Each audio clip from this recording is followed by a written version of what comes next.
Olá, seguidores e ouvintes deste podcast de tecnologia. Eu sou André Silva e esta é a Vertente Tecnológica.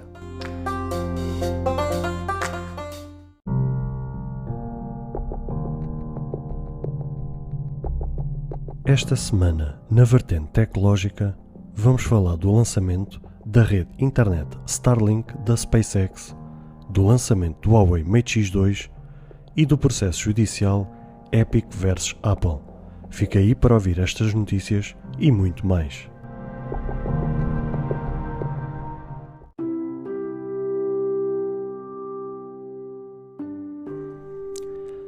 Olá, caros ouvintes. Bem-vindos ao episódio 1, ao primeiro episódio de muitos deste projeto que já se vinha a preparar desde fevereiro e que estava a preparar com muito amor e carinho. Um projeto que surgiu assim, não só fruto de uma paixão de muitos anos de um amor à tecnologia, mas este projeto em si do podcast foi algo que surgiu assim meio que repentinamente. À conversa com um grande amigo de infância, troquei umas ideias com ele e surgiu esta ideia, este projeto na minha cabeça, e que logo desde cedo fez sentido no meu coração e na minha cabeça avançar com isto. E desde já peço-vos desculpa se este episódio hoje ficar um pouco maior do que é habitual, mas tenho que fazer algumas considerações agora no início deste episódio, porque é o primeiro e é o começo deste projeto e não queria deixar de deixar algumas notas para vocês também estarem enquadrados do ponto da situação. E por isso desde já peço-vos desculpa se de facto ele ficar um pouco maior do que o habitual. A ideia de facto passa por lançar um episódio semanal sobre as notícias da semana e comentá-las e dar a minha opinião sobre essas notícias. Isto, a minha ideia passa, como é um episódio por semana, passa por ser um episódio em torno de 1 hora. Acho que é um tempo justo para aquilo que eu vos quero passar e também sendo um projeto semanal, acho que faz todo o sentido ser este tempo. Talvez depois no futuro, com a evolução dos acontecimentos e com a evolução da situação, que passe este projeto a ser um projeto diário, aí certamente não será de 1 hora, será de menos. Então, nesse sentido, peço já então desculpa se ficar um pouco maior, mas não queria deixar de dar aqui algumas notas.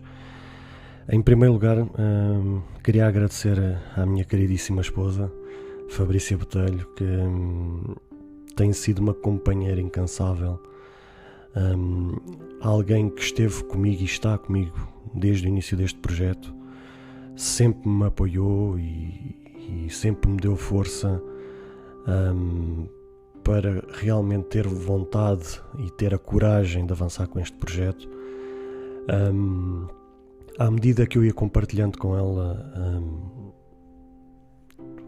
os gastos que eu eventualmente iria ter com a montagem deste projeto, porque ela já me conhece há 10 anos e sabe perfeitamente que quando eu meto-me nas coisas, meto-me de cabeça e meto-me de qualidade, não faço a coisa por menos, porque se é para fazer uma coisa fraca, prefiro não o fazer, prefiro não perder tempo com isso. Então ela já me conhece o suficiente para saber que quando eu me meto nos projetos, quando eu coloco-me em qualquer situação na minha vida, eu gosto de abraçar as coisas com qualidade. E à medida que eu ia compartilhando com ela as coisas que eu teria que comprar, as coisas que eu teria que montar para tornar isto possível, se calhar em condições normais, se calhar ela poderia se negar, podia dizer: André, vê lá o dinheiro que a gente vai gastar, isto também é uma coisa que não sabes se é para continuar, se é para de hoje para amanhã isto acabar e depois gastamos um valor enorme nas coisas e vão ficar paradas. Não, muito pelo contrário. Ela sempre deu o aval, sempre concordou comigo, sempre esteve junto. E se calhar por causa destas coisas e tantas outras é que eu amo tanto porque ela é uma companheira dos meus sonhos. Ela está comigo sempre, todos os dias, de braço dado, a acompanhar-me em cada coisa que eu me coloco ou cada coisa que eu quero fazer. E também vice-versa, mesmo nas coisas que ela tem feito na vida dela, eu também tenho estado sempre lá e tenho estado sempre a apoiar naquilo que ela ambiciona, naquilo que ela quer.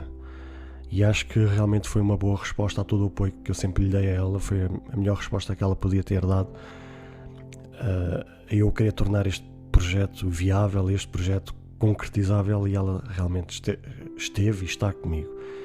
E em primeiro lugar realmente queria agradecer à tão conhecida por todos Fábio Botelho por este apoio incondicional. Em segundo lugar, queria fazer uma nota de reparo a um espectador ou um ouvinte que me fez chegar a sua opinião quando ouviu o teaser de lançamento. Ele compartilhou comigo a chamar-me a atenção de que, em jeito de conselho, que talvez a observação que eu fiz no teaser em querer indicar que os aspiradores ou determinados utensílios estavam direcionados para o sexo feminino, que isso poderia causar um impacto negativo. E eu agradeço desde já por essa chamada à atenção e quero manifestar aqui publicamente que de facto não é de todo essa a minha ideia. Nem nunca foi, não é, nem nunca será a minha ideia. A minha ideia é que a tecnologia é de tudo e para todos. Não há coisas ligadas a determinados sexos, não há estigmas, não há coisas tabeladas, não há nada. Ou seja, a minha visão e o meu pensamento é que a tecnologia é para toda a gente. Todos, aliás, esse é o meu grande sonho, é que a tecnologia de facto seja usada e abusada por toda a gente. De facto, a tecnologia, se a gente for explorar a fundo, vai ver que há tanta coisa que pode ser feita com ela, há tanta coisa que ela pode nos trazer de benefício, e só nos trará prejuízo se a gente não souber usá-la da melhor maneira. E de facto, muitas vezes a gente pode cair no erro de passar uma mensagem errada, que depois abre um leque de interpretação negativa. E desde já agradeço realmente essa chamada de atenção, e por isso é que eu vos peço sempre que vocês tiverem um reparo, uma sugestão, uma crítica, seja o que for, todas as minhas redes sociais estão na descrição deste episódio e possam fazer-me chegar a mim essa vossa opinião, ou essa vossa sugestão, ou essa vossa crítica, porque quanto mais feedback eu receber da vossa parte, melhor produto vos poderei entregar. Ou seja, quanto mais feedback vocês me passarem, mais serão vocês os beneficiados com a melhor qualidade de informação. E o facto dessa pessoa, desse ouvinte, desse subscritor deste canal de podcast ter-me feito chegar essa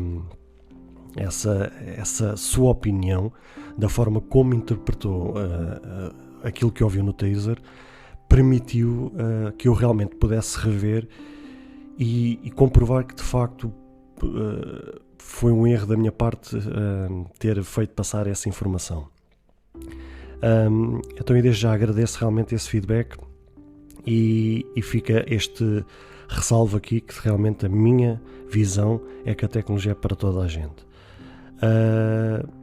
E em terceiro lugar, aquilo que de facto se vai passar daqui para a frente, tal como eu vos falei há pouco, isto é um episódio que eu irei lançar por semana sobre 3 pautas, ou 3 blocos de notícias.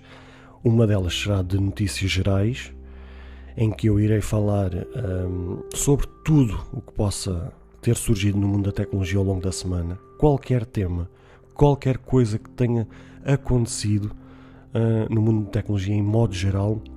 Eu irei retirar 3 temas que mais me chamaram a atenção para vos poder passar. Ou seja, um dos blocos será notícias gerais.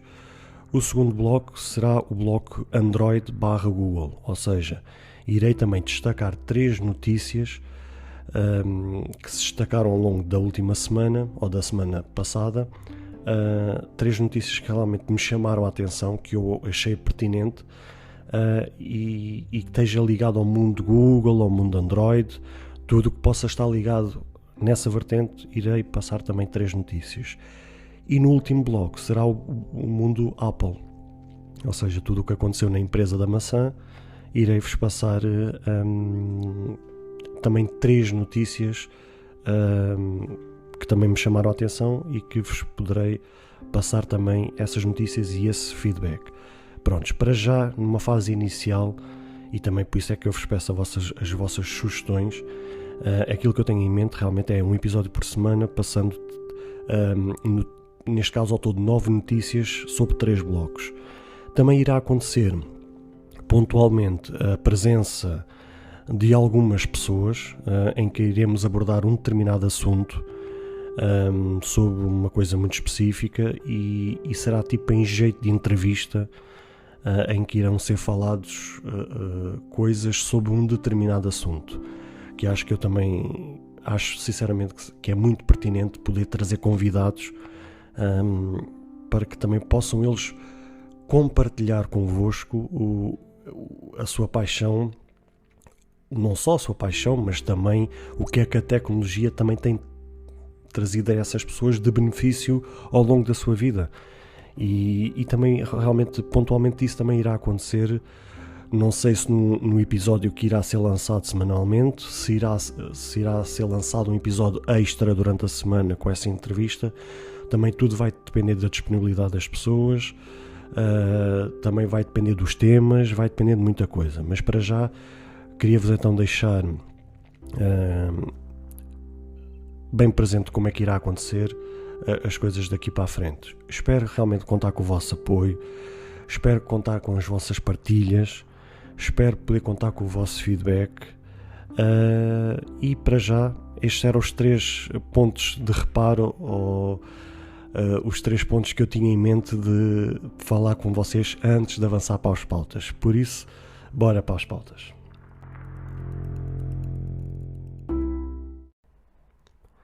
Se você ainda não ouviu falar sobre Anchor, é a maneira mais fácil de fazer um podcast. Deixe-me explicar.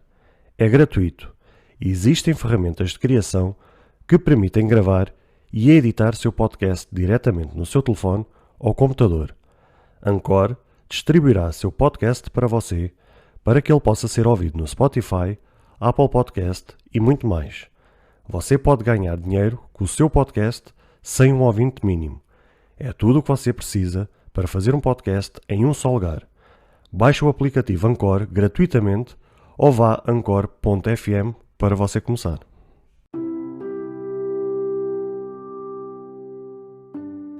Em notícias gerais, na semana passada tivemos a primeira imagem panorâmica disponibilizada pela NASA, capturada pelo rover Perseverance, que aterrou sensivelmente há 2 semanas no planeta Marte. Esta imagem foi capturada pelas câmaras que o rover tem instaladas. Esta imagem panorâmica é constituída por 6 imagens e que foi editada umas ao lado das outras para então constituir esta tão bela imagem panorâmica. Lembrando que este pequeno, grande rover é avaliado em nada mais, nada menos do que 2,7 bilhões de dólares e demorou cerca de 6 meses e meio a viagem da Terra até Marte. Esta imagem mostra a cratera de Jezero, que é uma zona de terreno bastante irregular, mas é uma zona que a comunidade de cientistas acredita, e muito por força da grande pressão geológica, que um dia já foi cheio de água e, por consequência, será um local ideal por uma busca intensiva de evidências ou algo que aponte para a existência de vida antiga. Ou seja, o principal objetivo da missão do Perseverance em Marte é único e exclusivamente por razões de busca de sinais de vida microbiana antigo, para então assim poder identificar oxigênio e que logo por consequência poderá dar sinais de existência de vida humana. O rover está equipado por 19 câmaras, o que por si só já é um grande sucesso, visto que ultrapassa os seus colegas de patamar, e estará agora nestes próximos dias a fazer uma checagem nos sistemas e em todos os instrumentos, para que então assim que seja concluída essa checagem, fará várias buscas naqueles terrenos irregulares. A cereja no topo do bolo, que tanto os cientistas como todos nós estamos ansiosos, é um pequeno drone de nome Ingenuity, com pernas compridas, que está acoplado na barriga do rover e que será a primeira aeronave a sobrevoar em outro planeta que não seja o planeta Terra, e fará e gravará certamente imagens e vídeos brutais. Meus amigos, o que é que eu acho desta notícia? Eu sinceramente nunca tinha prestado com tanta atenção nos últimos tempos, ou nos últimos anos, coisas que envolvessem notícias extra planeta Terra. Nunca fui muito ligado aos lançamentos de foguetes, nunca fui ligado aos trabalhos que os cientistas estavam a fazer ao longo destes anos fora do planeta Terra, mas até por fruto de um canal do diretor de marketing do Brasil na área mobile, que eu costumo acompanhar. Ele é um fã incondicional de lançamento de foguetes, de trabalhos fora do planeta, imagens de outros planetas, tudo o que se envolve ao espaço que não seja no planeta Terra.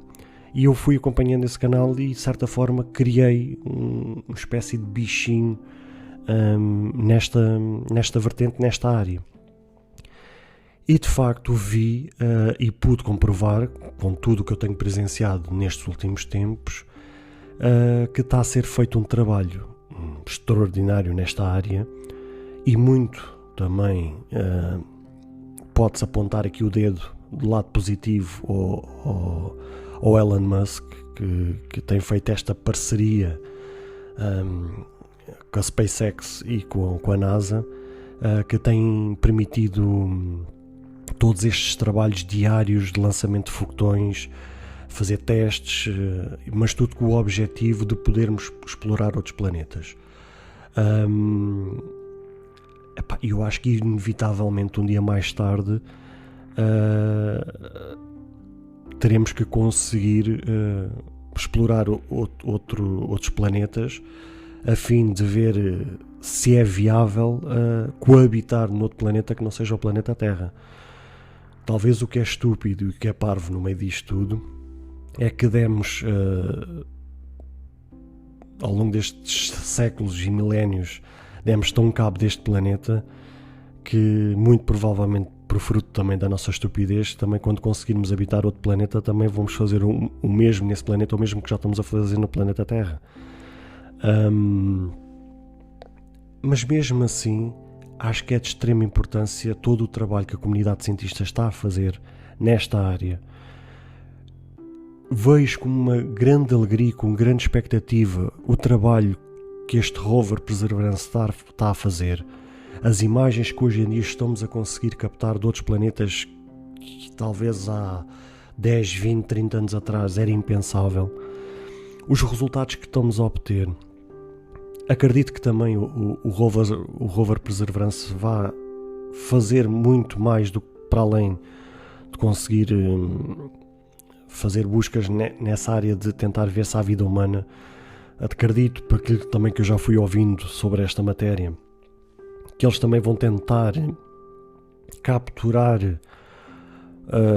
coisas daquele planeta, talvez pedras, coisas que estão nos terrenos daquele planeta, para que possam trazer, né, e possamos estudar aqueles compostos e ver o que é que dali possa vir. E acho que é de aplaudir, e acho que a comunidade científica tem que ter todo o nosso apoio, e devemos estar todos ansiosos e todos de olhos postos no trabalho que está a ser feito, na expectativa de ver o que é que possa vir daí. E acredito, não digo no próximo ano, nem 2 anos, nem 3 anos, que seja possível, mas acredito que daqui a 5, 10, 15, 20 anos, muito provavelmente vamos conseguir ir à Lua novamente, conseguiremos ir com seres humanos a outros planetas para obter melhores resultados, para ver o que é viável, o que é que não é viável. Aliás, existe essa promessa do Elon Musk salvo erro, em 2025 de conseguirmos pôr seres humanos noutro planeta. Não sei se Marte, pela sua localização, pela sua falta de atmosfera, será possível isso acontecer, mas devemos estar atentos e devemos nos alegrar com todas estas vitórias e todas estas coisas que a NASA está a conseguir fazer nestes últimos tempos. Também vos convido a vocês também estarem sempre por dentro daquilo que está a ser feito, possam também pesquisar. Existe agora também mesmo canais de YouTube, tem o próprio canal do YouTube da NASA, que está a mostrar diariamente o que é que está a ser feito pelos foguetes, pelas pesquisas que estão a ser feitas. Vos convido mesmo que vocês possam estar por dentro. Eu também era um zero à esquerda nesta matéria, e o que é certo é que de há uns meses para cá tenho estado a pesquisar cada vez mais e a assistir cada vez mais o que está a ser feito, e chega a ser arrepiante todos os resultados incríveis que está a ser feito. Por isso espero que vocês possam estar atentos, e também qualquer novidade nesta área certamente irei-vos trazer aqui neste podcast também, para vocês estarem por dentro destas notícias. Por isso vamos passar à próxima pauta.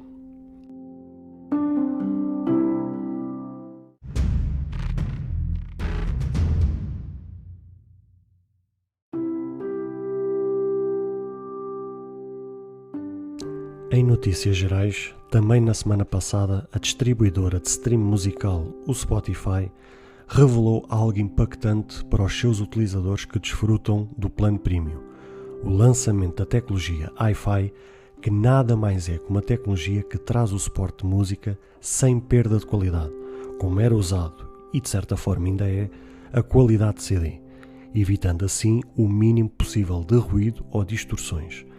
Traz claramente uma sensação de alta fidelidade, tornando o som muito mais real. Além da tecnologia Hi-Fi, ela revelou também que quem usufrui do plano gratuito não poderá usar o assistente Google para reproduzir música, ou seja, qualquer aparelho que tenha o Google Assistente para dar esses comandos não poderá desfrutar do Spotify na sua plenitude. Ainda quem tenha dispositivos Alexa ou dispositivos com função AirPlay da Apple, então sim poderá usar tranquilamente esses comandos. Vamos lá, meus amigos, o que é que eu digo sobre isto? Eu durante muitos anos sempre fui muito aquele adepto de ter os serviços, tudo que fosse possível ter serviços gratuitos, porque achava que era uma coisa bacana, porque achava que era uma coisa fixe, que era bacana a gente poder usar tudo e mais alguma coisa de forma gratuito. Usei durante muito tempo formas para contornar os serviços que eram pagos de forma gratuita, até que chegou uma altura que, quando eu passei ali a fase dos 30, comecei a encarar a vida de outra forma, comecei também a amadurecer os meus pensamentos, a minha forma de pensar, a minha forma de ver as coisas, e à medida que eu também fui adquirindo determinados dispositivos, fui adquirindo determinados serviços, também fez aqui um clique. E esse clique fez-me olhar para todas estas questões de outra forma. E hoje posso-vos dizer, e peço-vos que também possam fazer essa introspeção, peço-vos que olhem com este assunto com outros olhos. É de extrema importância que a gente possa apoiar todos os desenvolvedores, todos aqueles que dedicam tanto tempo do seu tempo a construir algo. E a melhor forma que podemos contribuir para a motivação dessas pessoas, e não digo propriamente do Spotify, ou de uma empresa como a Google, ou de uma empresa como a Apple, que são empresas com dinheiro astronómico e que não precisam propriamente das nossas migalhas para fazer crescer alguma coisa ou para serem ainda maiores do que aquilo que já são. Eu falo mesmo daqueles pequenos, médios desenvolvedores, aquelas pequenas ou médias empresas que trabalham nesta área da tecnologia e que muitas delas precisam do nosso contributo, não só para pôr o barco a andar para a frente, mas que também, com toda essa contribuição, é um estímulo para algo mais. Eu posso vos dizer que eu faço este podcast com todo o amor e carinho e sem qualquer pretensão de diálogo, mas não vos vou esconder que se de hoje para amanhã, com o vosso apoio financeiro ou com outro tipo de retribuição ou com outra coisa de outro género, que eu não posso ainda, claramente eu vou dedicar ainda mais tempo e irei entregar com maior qualidade, porque, entre aspas, existe o valor monetário envolvido no meio. Aqui é a mesma coisa. É bom, é sempre bom a gente termos serviços gratuitos, mas quando um serviço é gratuito costuma-se dizer que o produto somos nós. Ou seja, levamos com publicidade, levamos com rastreamento da nossa localização, rastreamento dos nossos contactos, rastreamento dos nossos dispositivos e tudo e mais alguma coisa. Ou seja, se pudermos abdicar de determinadas situações ou de determinadas questões em prol de termos um serviço mais competente, eu sou totalmente a favor. No que diz respeito ao Spotify em concreto, eu também durante muito tempo fui usuário do Spotify gratuito e sempre achei estranho que entre o Spotify gratuito e o Spotify Premium não havia grandes diferenças e não havia nada que justificasse a passagem para algo pago, porque esse algo pago não me iria oferecer nada a mais do que aquilo que eu já tinha no serviço gratuito. A única vantagem era aquela publicidade de 30 segundos que dava no início de cada música, mas não era propriamente uma publicidade externa. Não era propriamente a publicidade a falar de uma empresa de eletricidade ou a falar de uma empresa de máquina de lavar louça ou de outra coisa qualquer. Era ainda por cima uma publicidade que iria de encontro à nossa necessidade, porque era a publicidade própria do Spotify a publicitar playlists, ou seja, nós ainda estávamos a beneficiar dessa publicidade. Porque eu sei de casos de muita gente que descobriu playlists, descobriu cantores através dessas publicidades. Porque uma coisa é a gente abrir o aplicativo, ir à lupa e não saber o que pesquisar. Outra coisa é nós estarmos a ouvir uma música ou uma playlist e de repente aparece uma publicidade e diz assim: olha, já ouviu falar desta playlist? Baixa agora e assista. E de repente a gente grava aquele nome, vai ali à lupa, pesquisa, ouve a música e diz: epá, espera lá, esta música é bacana. Pronto, mais uma a pôr na playlist. Ou seja, ainda por cima era uma playlist, era publicidade que nos trazia ainda mais benefício. Ou seja, ainda ganhávamos mais nós sermos com usuários de serviço gratuito do que aqueles que eram o serviço premium.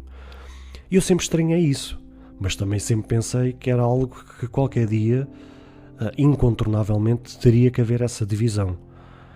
E acho que finalmente o Spotify começou a criar essa divisão, criando realmente um fosso entre quem usa o serviço grátis e de quem usa o serviço pago. E estas são as primeiras medidas e acredito certamente que ainda irão ver mais alterações. Eu também vou estar atento nesse sentido, porque apesar de não ter o serviço pago do Spotify, porque uso o serviço da Apple Music, que também é pago, uso o Spotify para fazer o lançamento dos episódios do podcast, porque é a única que tem parceria com o Instagram para poder lançar no Stories os episódios. Porque se, por exemplo, a Apple Music pudesse fazer esse trabalho, eu nem precisava do Spotify. Mas eu também já tive o Spotify pago. Ou seja, antes de eu ter o Apple Music, o serviço de música que eu usava e que a minha mulher também usava, era o Spotify. A gente até chegámos a ter durante muito tempo o plano família, para podermos usar em qualquer aparelho, qualquer dispositivo, em qualquer lado, e sermos os dois beneficiários desse plano. Mas mesmo já naquela altura em que eu tinha o plano pago, muitas vezes em conversa com ela a gente se questionava um outro, realmente não existe grande vantagem, estamos aqui nós a pagar e não existe grande diferença entre o pago e o grátis. E finalmente o Spotify, se calhar começou a pesar no bolso deles, começaram a ver que havia essa diferença e que tinham que criar essa diferença obrigatoriamente. Não havia outra forma de resolver esta questão, que tinha que haver uma diferença que justificasse entre ter um serviço grátis e um serviço pago. Posto isto, voltando àquilo que eu estava a dizer há pouco, sou a favor, e peço-vos também que vocês possam olhar para esta questão de outra forma, sou a favor de qualquer serviço pago. Agora, claramente que a gente também não pode aderir a tudo, porque o dinheiro não estica, o dinheiro não dá para tudo. Cabe a nós, na nossa gestão financeira, fazer uma checagem do que é viável e daquilo que não é viável, daquilo que dá para pagar e daquilo que não dá para pagar, daquilo que é prioritário e daquilo que não é prioritário. E quando a gente faz essa filtragem, acabamos por escolher ali 3, 4, 5 serviços e acabamos por aderir e pagar por esses serviços. Mas lá está, sou a favor de se pagar. Se é preciso ter Netflix, pague-se pela Netflix, não se tenha Netflix por fora ou à borla. É para ter Spotify, pague-se pelo Spotify. É para ter o Disney Plus, pague-se pelo Disney Plus. Em vez de contornarmos ou usarmos outros caminhos para chegar a esse fim. E isto é aquilo que eu penso e aquilo que eu vos peço, que vocês possam refletir sobre esta matéria e que também vocês possam ser apoiantes de qualquer empresa, de qualquer desenvolvedor que dedica-se e tem funcionários dedicados a tempo inteiro para algo, porque a verdade é esta: quanto mais contribuirmos, à partida melhor serviço teremos, e esse é que é o grande propósito. Nunca poderemos esperar que num serviço gratuito, em que a empresa nada lucra com isso, possa entregar um serviço a 100%. Isso é praticamente impensável. Talvez exista um caso em cada 1000 ou cada 10.000 que aconteça, mas é um caso, ou seja, é a exceção, não é a regra. A regra manda que os serviços pagos é aqueles que à partida entregam melhor serviço. E isto é o que eu tinha para dizer em relação a esta matéria, e vamos passar então à próxima pauta.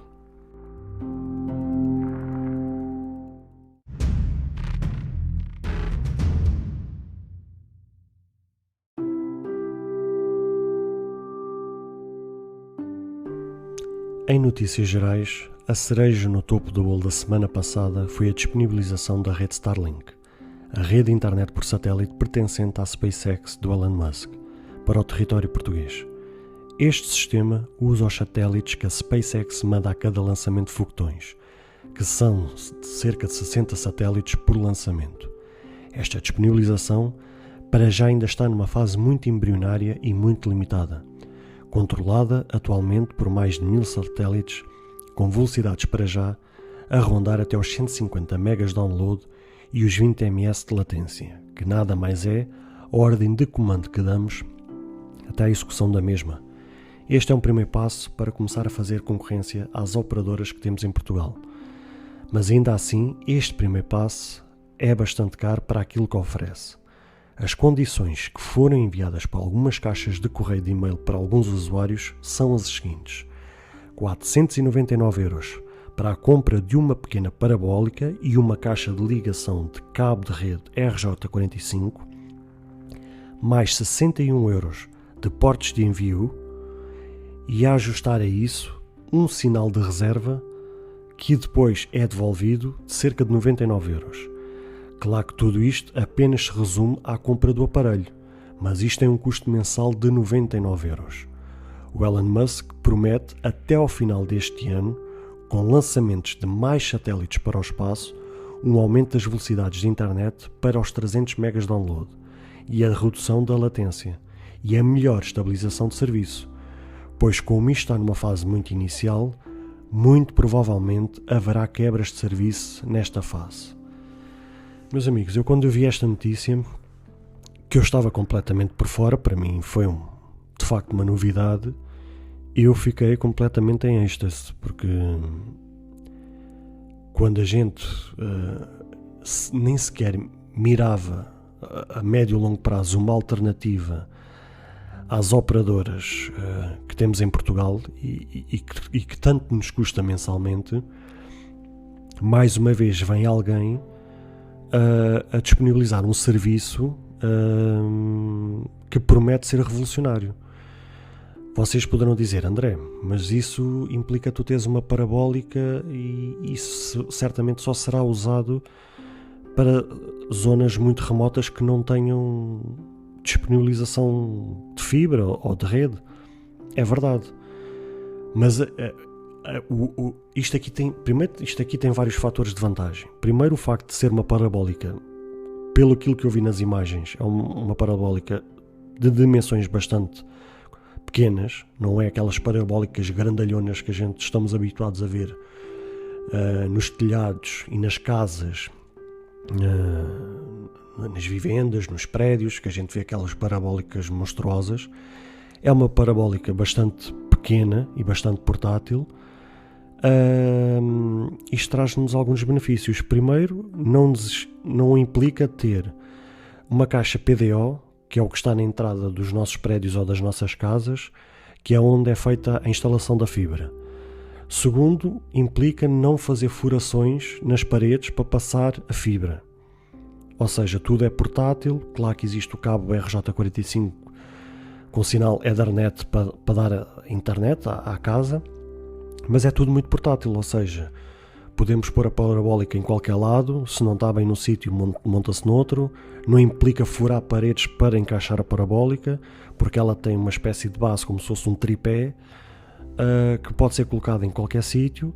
Acredito que também dê para fixar, a partir de quando temos um sítio bom de sinal, que possamos ir depois a fixá-la ali.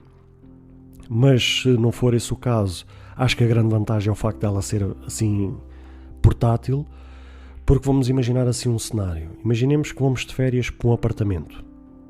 Normalmente os apartamentos não têm nem TV, nem internet, nem nada.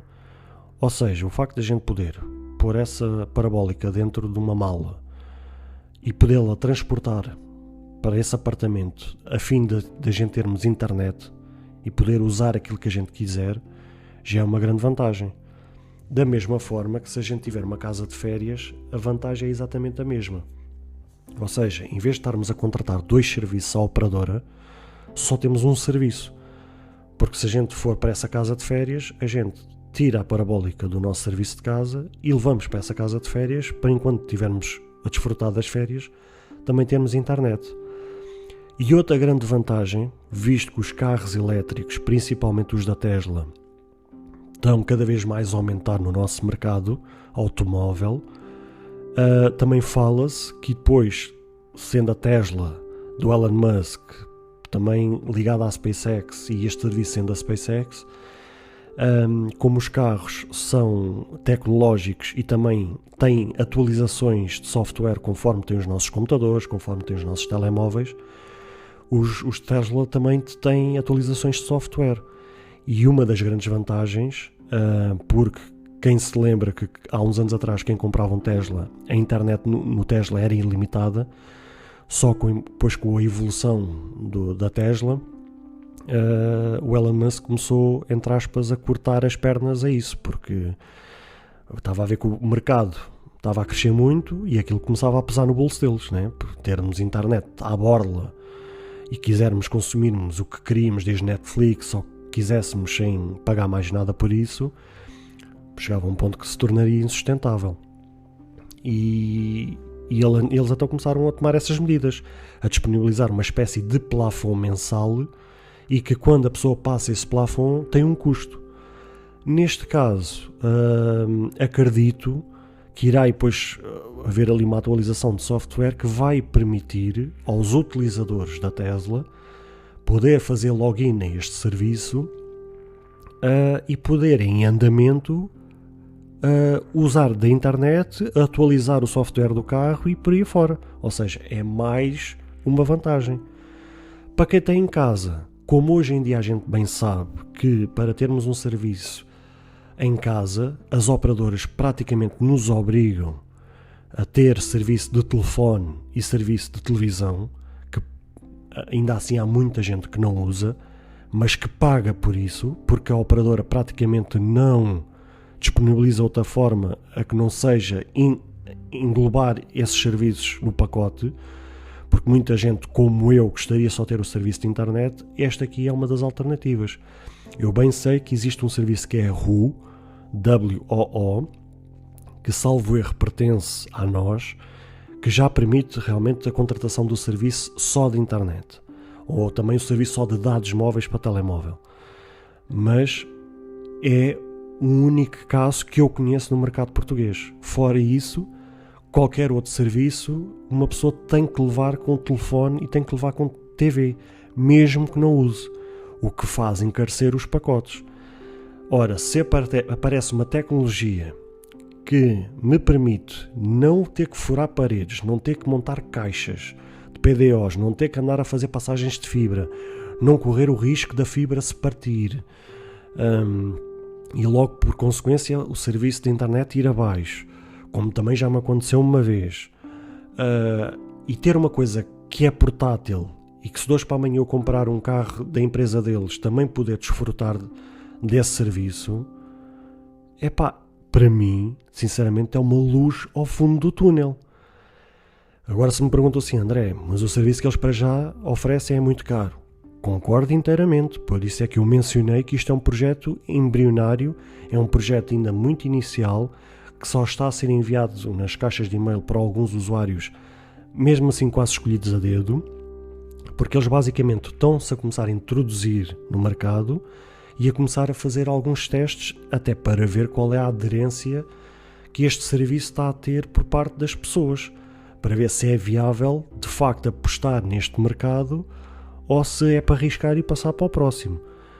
Mas acredito que depois com o tempo estes 300 downloads que eles prometem ainda possa crescer mais, a latência possa diminuir e o serviço cada vez mais possa ser estável, porque agora numa fase inicial o serviço certamente vai ser muito instável, porque eles começaram a implementar isto há pouco tempo e está tudo muito em fase, como a gente costuma dizer no mundo da tecnologia, está muito em fase beta, muito em fase alfa, em que ainda estão ali em testes. O serviço certamente vai ser muitas vezes instável, muitas vezes o serviço vai abaixo, mas a ideia também passa por quanto mais satélites eles mandarem para o espaço, mais o serviço vai se tornar estável.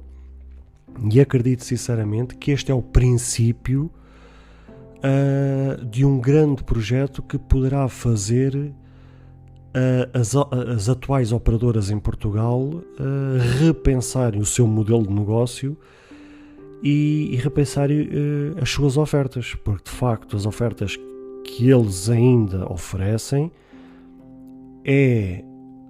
não digo complexo, mas é muito para o pouco que o cliente quer usar e paga muito por causa disso. E acredito que este aqui poderá ser o início de algo.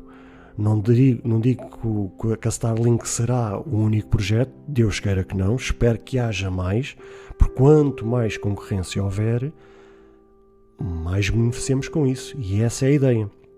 Por isso estou muito animado, fiquei muito contente, quis saber mais sobre este projeto e por aquilo que eu pude pesquisar, existe realmente essa promessa até ao final deste ano, eles mandarem mais satélites para o espaço, para estabilizar mais o serviço, para aumentar a velocidade da internet, dos downloads, reduzir a latência, mas estou extremamente animado com este projeto e ver que há uma luz ao fundo do túnel algo que possa fazer concorrência aos atuais serviços existentes em Portugal e que a gente então possa beneficiar com tudo o que irá acontecer.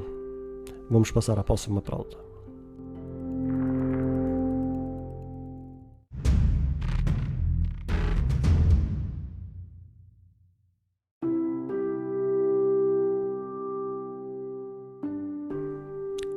Em notícias Google Android. No mundo Android, já todos sabemos que um dos grandes e velhos problemas são as atualizações ou a falta delas.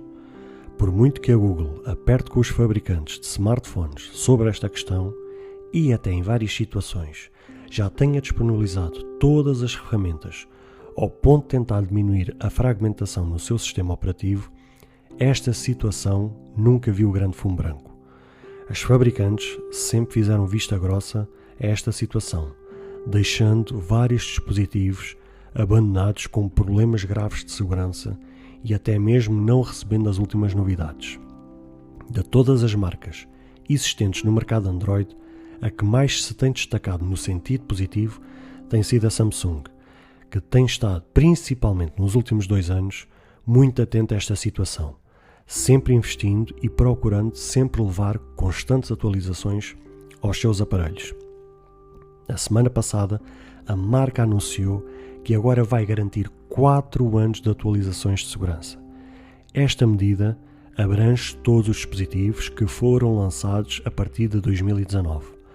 Ao que tudo indica, esta medida vem no seguimento de um recente acordo que a Google fez com a fabricante de processadores Qualcomm, para então assim garantir os 4 anos.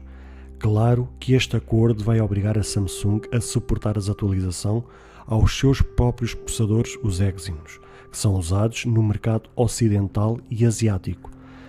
Esta lista de aparelhos suportados por esta medida ultrapassam os mais de 40 aparelhos lançados em 2019, tais como os modelos Fold, a linha S10, Note 10, a linha A, a linha X-Cover e a linha dos tablets conhecida como Tab. Esta medida claramente é importante porque não só reforça a segurança dos dispositivos, como claramente dá um sinal à Google que só oferece atualmente de 3 anos de atualizações aos seus modelos Pixel. O anúncio, segundo percebi, revela atualizações de segurança. Mas será que vai abranger também as mudanças de versão de Android? Pois é, meus amigos. Eu posso dizer por experiência própria, e sempre fui um utilizador Android durante muitos anos. Aliás, eu fui um utilizador dos três sistemas operativos que operaram e operam em Portugal e em todos os outros mercados. Fui usuário do sistema Windows Mobile, pertencente à Microsoft. Fui usuário Android. Sou atualmente usuário iOS da Apple e até cheguei a experimentar o sistema Ubuntu de Linux, numa altura num smartphone da BQ, que era um smartphone da fabricante espanhola, BQ, que eles na altura no modelo, que era o modelo que eu tinha, eles disponibilizavam para esse modelo os 2 sistemas operativos, tanto Android como Linux, e eu na altura cheguei a formatar a ROM Android para instalar a ROM Linux, Ubuntu, para ver como é que era o funcionamento daquilo. E de facto aquilo era um sistema extremamente leve, funcional, tinha coisas ali que prometiam, mas infelizmente por fraca adesão da comunidade foi um sistema que acabou por morrer. E tendo eu já experimentado os vários sistemas e já vários smartphones me passaram pela mão, posso falar por experiência própria que enquanto fui utilizador Android, não tanto Windows Mobile, por acaso o Windows Mobile era um sistema que regularmente recebia atualizações, tal como acontece nos nossos computadores. Pelo menos uma atualização por mês recebia, e normalmente não só com novidades, mas também com atualizações de segurança, que para mim são as mais importantes. Mas, de facto, no mundo Android sofri um pouco com isso. Não tanto quando eu era usuário da marca Xiaomi, que por acaso é uma marca que também atualiza regularmente os seus smartphones, mas com outros aparelhos e com outras marcas que eu tive, eu cheguei a ter aparelhos que comprei e nunca viu uma única atualização. A mesma versão que tinha, a mesma atualização que tinha desde que eu comprei até que eu vendi, era a mesma.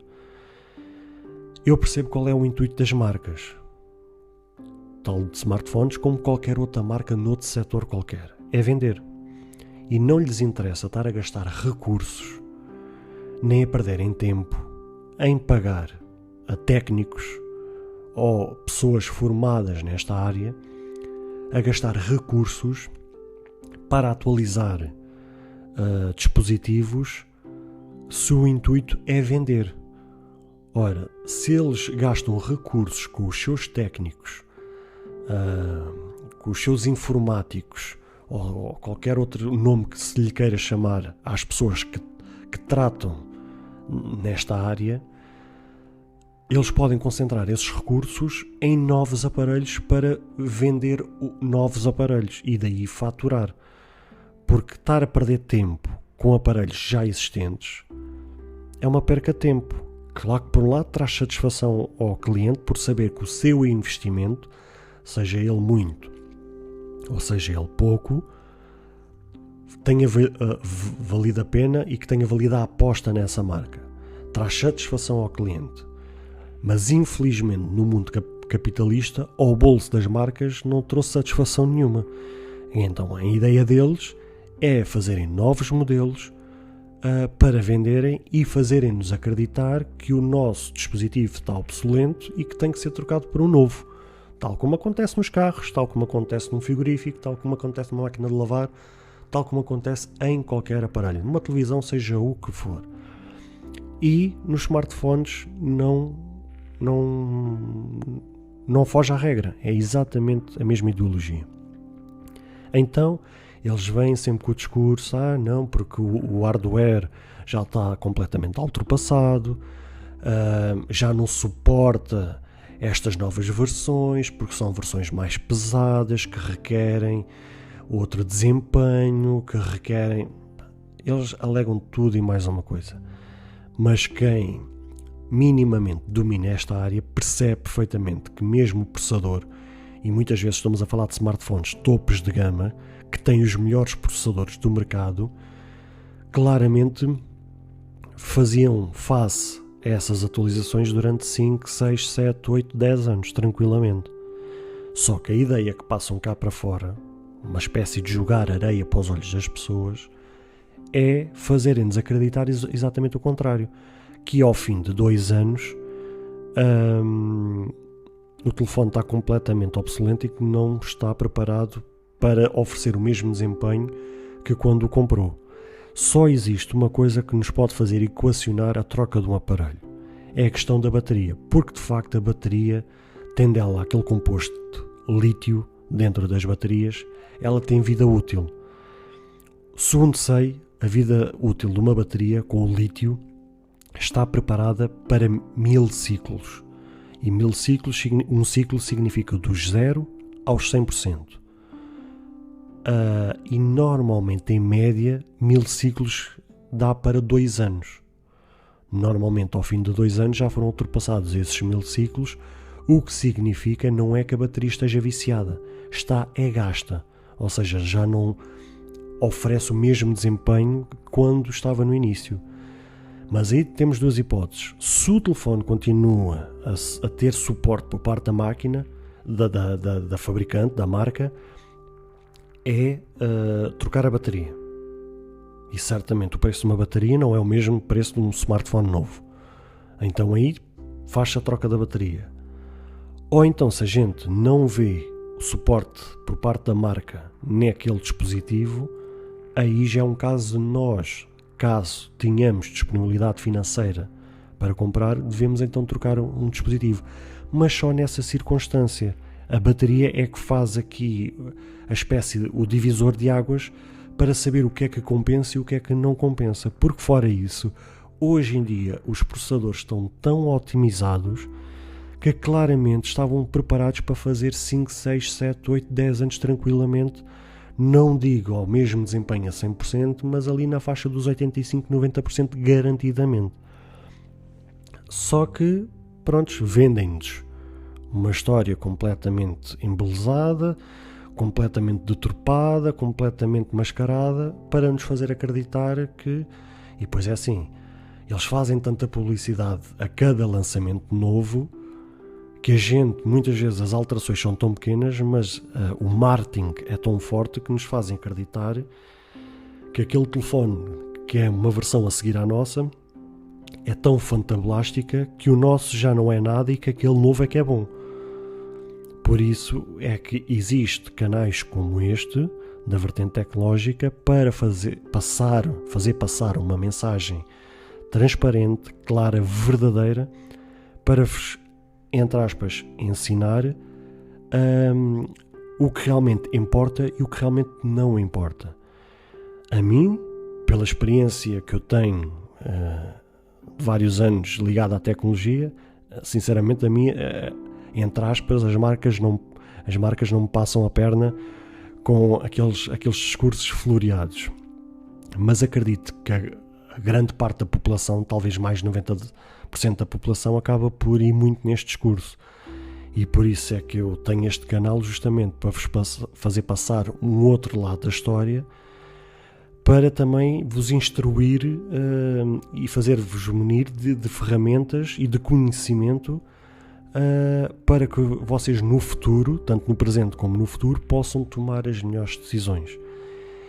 E posto isto, no caso da Samsung, folgo em saber que, face à concorrência, nomeadamente à Apple, que oferece pelo menos 5 anos de atualizações, que o mundo Android seja, entre aspas, obrigado a ter que correr um pouco atrás do prejuízo e a ter que fazer face a essa investida da Apple. Porque uma coisa que fazia diferenciar dos dispositivos Android para os dispositivos Apple era o preço. Mas se a gente olhar claramente agora para o mercado, vemos que grande parte das fabricantes Android, com os seus topos de gama, a diferença entre os topos de gama das marcas Android para a marca da Apple, a diferença de preço de um aparelho para o outro já não é assim tanta. Então aí o consumidor minimamente inteligente e capaz de pensar assim, espera lá, se temos um smartphone de uma fabricante Android e um smartphone da fabricante Apple a venderem os seus aparelhos praticamente ao mesmo preço, só que uma oferece 5 anos de atualizações e outra só oferece 2, que vantagem tem eu ir para o Android? Porque lá está, o que fazia muitas vezes as pessoas optarem por Android era o preço baixo dos aparelhos, o que hoje em dia já não é uma realidade. Claro que hoje em dia consegue-se comprar aparelhos de 100, 200, 300 euros, mas aí já estamos a falar de uma faixa muito abaixo, os chamados gama média, baixa ou gama baixa, em que o desempenho claramente é inferior face aos topos de gama. E aqui é a mesma coisa, já que os topos de gama, o preço, quiseram tanto imitar a Apple, a pôr o preço igual ao da Apple, eles também tinham que dar alguma coisa em contrapartida. E a contrapartida neste momento é oferecerem um serviço perto do que aquilo que a Apple oferece, nomeadamente as atualizações. Porque é inconcebível um aparelho que passa tanto tempo nas nossas mãos, que hoje em dia é praticamente um computador nas nossas mãos e que tem tanta informação privada e confidencial lá metida, é quase um crime público termos um dispositivo que está completamente exposto a qualquer hacker ou alguém mal intencionado que tenha mínimos conhecimentos de informáticos, ou neste lado da tecnologia, que tenha livre acesso de entrar nos nossos dispositivos e sacar toda a informação confidencial que a gente tenha, ao ponto de hoje para amanhã a gente acordar e ter a nossa vida completamente estragada por alguém mal intencionado. E isso também é uma chamada de atenção à nossa parte, que muitas vezes se calhar é preferível regularmente trocarmos de aparelho para termos sempre as atualizações do que colocarmos numa situação de completamente disposição. Mas ainda assim isto não invalida que as marcas e as fabricantes tenham que fazer a parte delas. E a parte delas, visto que a gente faz um investimento tão grande ao bolso deles, o mínimo que eles têm que fazer é oferecer um suporte mínimo e como deve ser a nós, visto que a gente fez um investimento tão alto. E isto era o que eu vos tinha para dizer em relação a este assunto. Vamos passar à próxima pauta.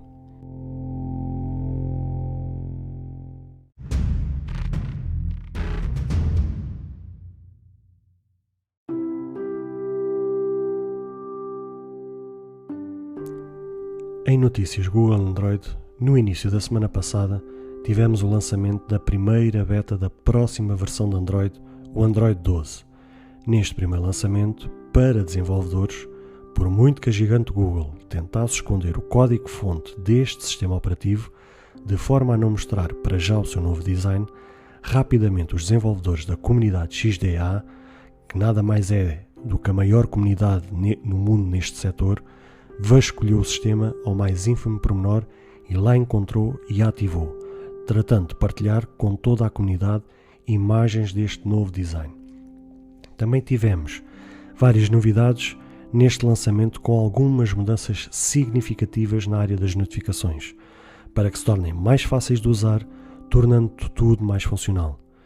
Tivemos também novidades na área da multimídia, com a introdução de mais formatos de áudio, nomeadamente o codec HEVC, que dará suporte ao áudio espacial e que tem sido bastante usado nos AirPods da Apple. O codec MPEG-H fará otimização para 24 canais de áudio, para que toda a sua experiência de uso se torne fantástica. A Google apostou e apresentou o novo formato de imagem, o AVIF, que vem já substituir o nosso antigão formato JPEG, que vem trazer mais compressão e menos artefactos nas imagens. Técnica essa que já é muito usada pela Netflix nas suas produções. Mas a maior novidade nestas atualizações é a aposta forte no projeto Mindline que a Google lançou em 2019. Este projeto tem como foco dar uma maior autonomia à Google no que diz respeito às atualizações, podendo ser disponibilizadas por via da Google Play Store, o que trará uma melhor otimização. Entretanto, com o decorrer da semana, a Google anunciou um conjunto de recursos que irão ser disponibilizados nas próximas betas, nomeadamente uma nova ferramenta de verificação de senhas que terá suporte a partir da versão Android 9 e que irá alertar os usuários se as suas senhas estão comprometidas ou se foram expostas anteriormente. Isto dará a oportunidade de rapidamente, através desta ferramenta de preenchimento automático, mudar as senhas e assim ficarem seguras.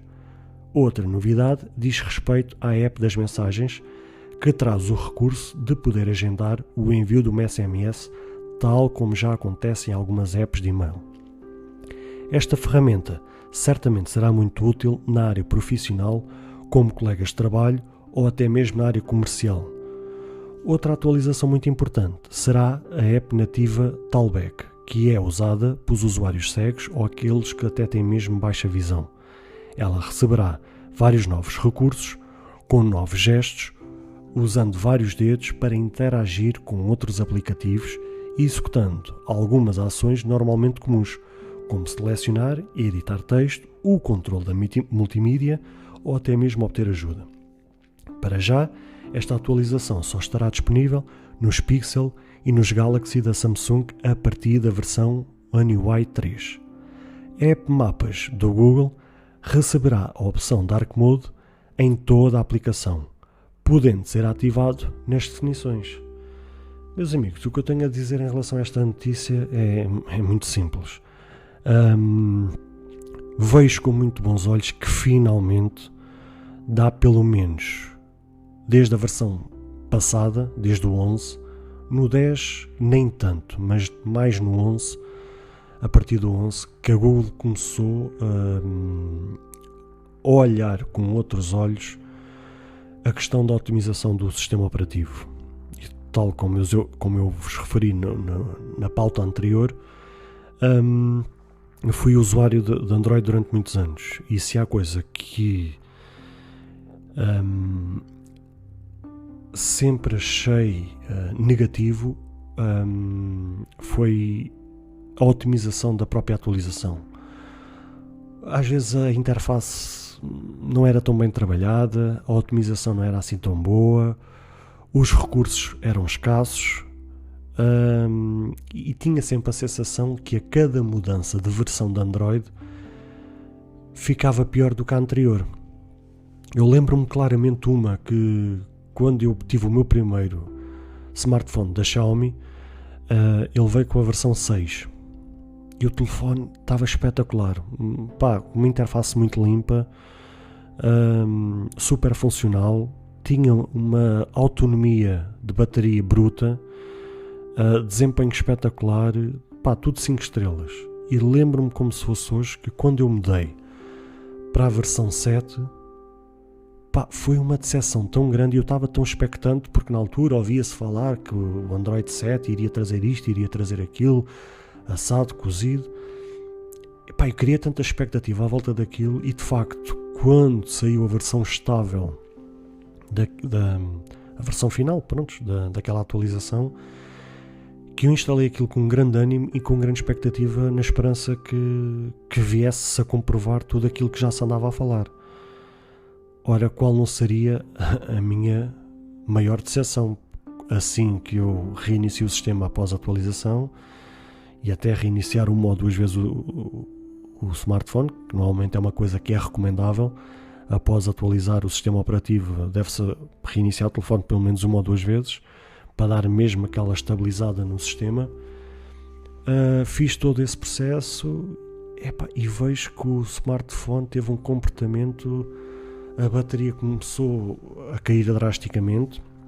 Ainda esperei ali uma semana ou duas, porque normalmente também aquilo demora uns certos dias até o sistema preencher todos os espaços no sistema operativo para dar aquela estabilizada, preencher os caches, dar aqueles aplicativos em segundo plano acabarem de correr, acabar de ler tudo, dar aquela estabilizada. Ainda esperei ali alguns dias.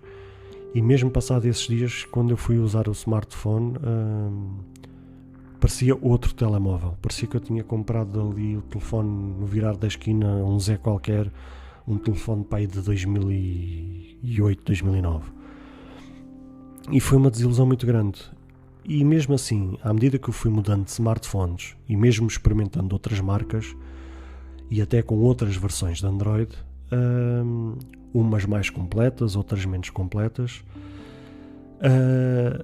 sempre tive uma grande desilusão em relação ao sistema Google nas suas atualizações, porque de facto eles sempre foram tão apertados pela comunidade a porem um sistema estável, funcional,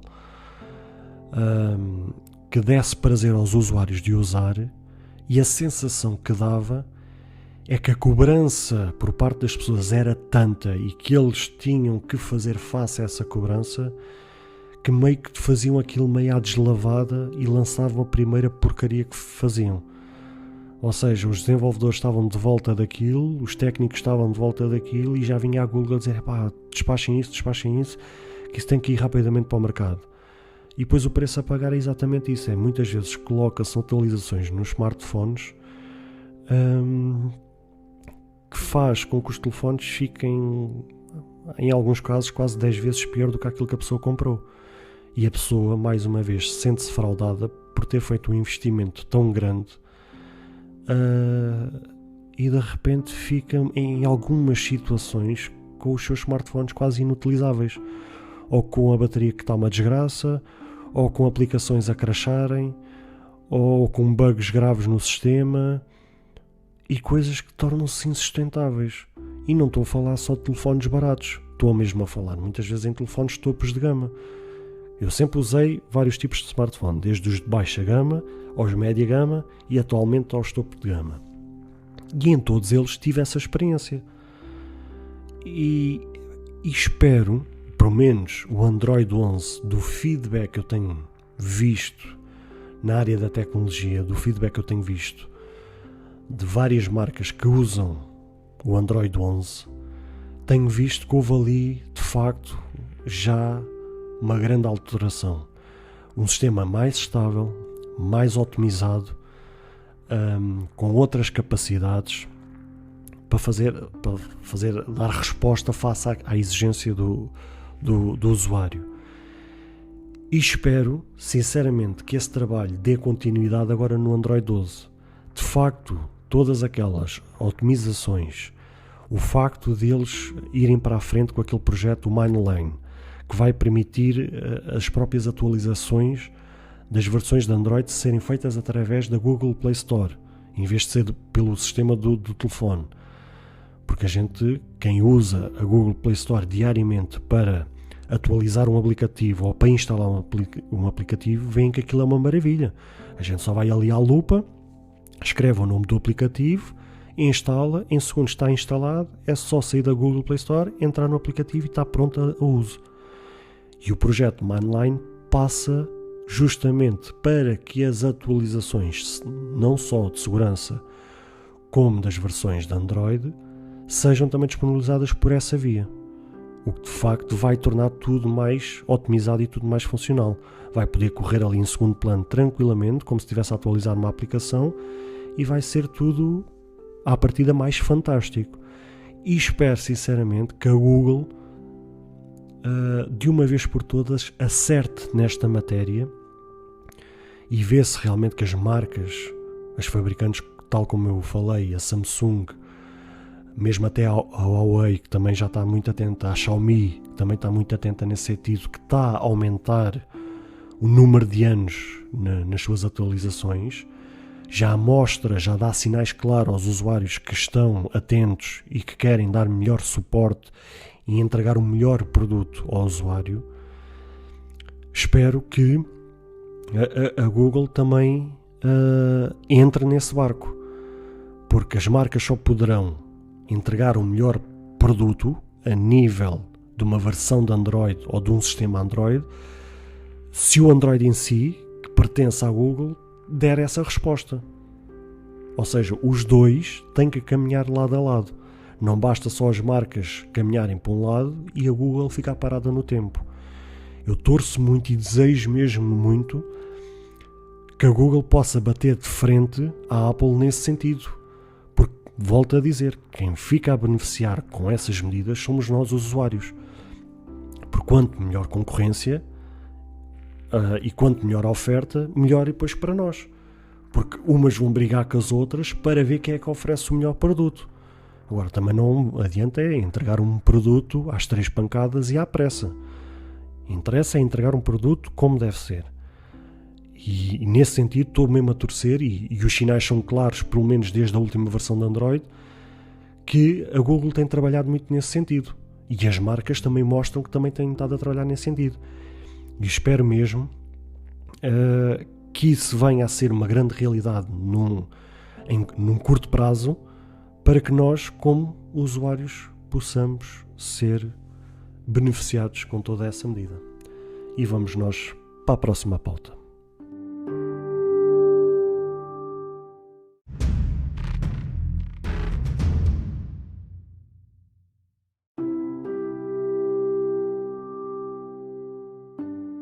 Em notícias Google Android, no decorrer da semana passada, tivemos o lançamento do Huawei Mate X2, a segunda versão do dobrável da marca chinesa.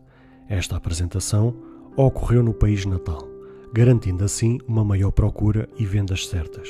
No decorrer dos dias, as vendas se estenderam para online, mas o evento ficou marcado pelas vendas brutais que aconteceu ao esgotar em menos de um minuto todas as unidades disponibilizadas, fazendo com que muita gente, ao querer comprar, tenha perdido essa oportunidade. O curioso desta operação foi ter esgotado da forma como aconteceu, num produto que em conversão direta tenha sido vendido em torno dos 2.292 €, o que de facto surpreendeu muita gente. Não se sabe ao certo quantas unidades foram vendidas, mas segundo alguns relatórios financeiros da empresa que andou por aí a circular, se especula que a empresa chinesa tenha faturado em cerca de 500 mil € e que, feitas as contas, seria cerca de 218 unidades. Acredita-se que em lojas físicas as vendas tenham sido bastante superiores. Lembrando que estes valores são em conversão direta e que, caso o aparelho venha a ser vendido no mercado ocidental, acreditamos que será ainda bastante mais inflacionado, podendo chegar aos 3.000 euros ou até mais. Nas especificações ao que o aparelho diz respeito, temos aqui um dispositivo que tem um ecrã principal OLED dobrável de 8 polegadas a 90 Hz com 413 ppi, uma resolução de 2200 por 2480 pixels. Já no ecrã secundário, temos um ecrã OLED de 6.45 polegadas a 90 Hz com 456 ppi, com uma resolução de 1160 por 2700 pixels. Já no processador, é um próprio processador da Huawei, o Kirin 9000 5G a 5 nanômetros. A frequência é um octa-core com frequência máxima de 3.13 GHz. A memória RAM é de 8 GB. Já no armazenamento temos duas versões, uma de 256 e uma de 512. Já no que toca às câmaras, na principal temos uma quádrupla, 50 megapixels, mais 12 megapixels, mais 18 megapixels, mais 16 megapixels. A câmara secundária é 16 megapixels. No que diz respeito à bateria, temos uma bateria de 4500 mAh. Vem com o sistema operativo Android 10. No que diz respeito às conexões, vem com Bluetooth 5.2 e já o novo Wi-Fi 6. No que toca ao carregamento, vem com carregamento rápido a 55 watts com Huawei Supercharge. As cores vêm disponível em preto, branco, azul claro e rosa dourado. No que diz respeito às dimensões, vem 161.8 por 145.8 com 8.2 mm em aberto. Em fechado, 161.8 por 74.6 com 14.7 mm de espessura. No que diz respeito ao peso, são 295 gramas. Em relação a esta notícia, meus amigos, eu fico muito feliz porque, apesar de ter sido um cético ao início no mercado dos dobráveis, quando a Samsung e a Huawei apresentaram os seus primeiros modelos, e eu lembro-me perfeitamente que na primeira versão do Samsung, o Fold 1, eles primeiro disponibilizaram um modelo que foi só para os influencers,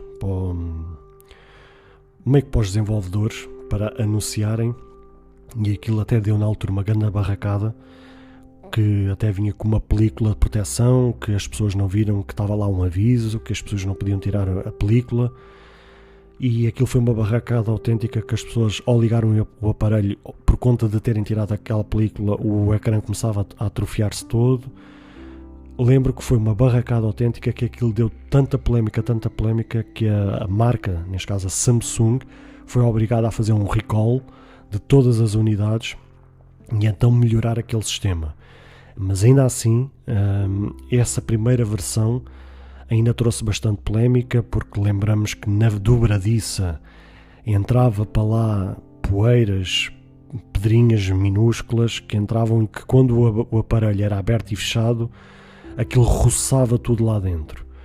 E já para não falar que no ecrã, não sendo um ecrã de vidro, porque até hoje não existe uma maneira de tornar o vidro flexível, porque fisicamente isso ainda não é possível, a não ser que hoje em dia se encontre algum composto, alguma mistura que se possa fazer com que as propriedades do vidro se tornem flexíveis, e enquanto isso não existir, a tecnologia que é posta ali é em plástico, apesar que tem uma pequena camada de vidro, mas que é só uma espécie de uma coisa muito minúscula para dar um aspecto mais envidraçado, se é assim que se lhe querem chamar, mas continua a ser uma tela de plástico.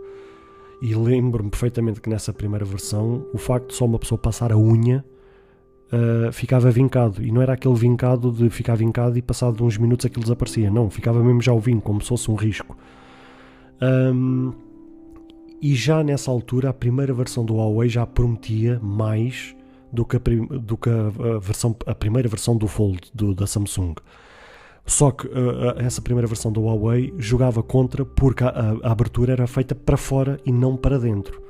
Ou seja, se a tela em si já é a parte mais sensível de um dobrável, ao ficar para o lado de fora ainda ficava pior, ou seja, ainda sujeitava o dispositivo a mais riscos desnecessários. Mas ainda assim, como aparelho em si, eu lembro-me que o Huawei era mais promissor que essa primeira versão do Fold da Samsung. Mas não, eram só promessas. Ou seja, notava-se claramente que aquilo era uma espécie de protótipo, tanto de uma como da outra, e que prometia, só estava nas promessas, não passava daquilo. E toda a comunidade na área da tecnologia estava tudo na expectativa do que é que eles poderiam vir a apresentar nas segundas versões dos dobráveis. Isto é porque até agora os dobráveis, infelizmente, é para um nicho muito específico no mercado, porque ainda não é um aparelho, não só pelo preço, mas pelo seu tamanho, por todas as suas características, é um aparelho para um público muito específico, não é para toda a gente. E eu estava muito expectante, apesar de muito cético ao início pelos feedbacks que eu fui tendo logo nos primeiros lançamentos, mas estava expectante pelas segundas versões, porque a verdade é esta: uma pessoa já começa a ficar cansado de ver sempre o mesmo aparelho tradicional, ou seja, os aparelhos de nova versão para nova versão, a moldura em si é a mesma. As câmaras é que mudam às vezes ali um bocadinho de sítio, mudam para um bocadinho de câmaras melhores, um bocadinho mais de RAM, o processador um bocadinho melhor e por aí fora, mas o aparelho em si é sempre o mesmo. Aquele formato retangular, em que às vezes um tem arestas achatadas, outro mais arredondadas, mas é sempre aquele formato. E visualmente chega a um ponto que a pessoa começa-se a cansar de estar sempre a ver o mesmo.